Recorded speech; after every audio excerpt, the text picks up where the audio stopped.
And you mentioned Dr. Fauci. There have been these emails that have come out through a FOIA request that make it seem like we knew that he had his hands full at the time trying to figure out what to do.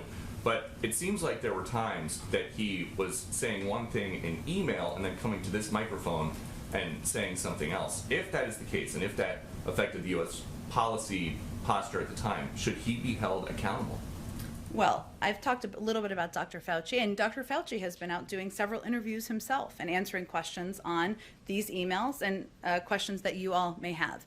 Dr. Fauci is a renowned public servant, civil servant, I should say, career civil servant.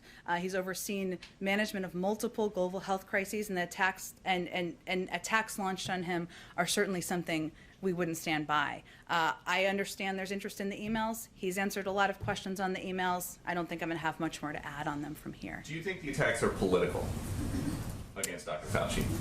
I'm going to let Dr. Fauci speak to his own defense of his emails from 17 months ago before this president even took office. Okay, and then finally, does President Biden have a position on gain of function research?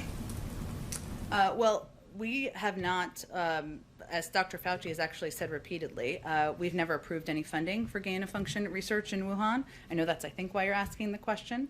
I believe some may have been approved, or there was funding approved during the prior administration. There's a framework, I should say. This is not meant to be a criticism of funding and how it's approved through different NIH programs, but I would send you to them to give more of an explanation of the funding mechanism. And just since you mentioned Dr. Fauci again, can you imagine any circumstance where President Biden would ever fire him? No.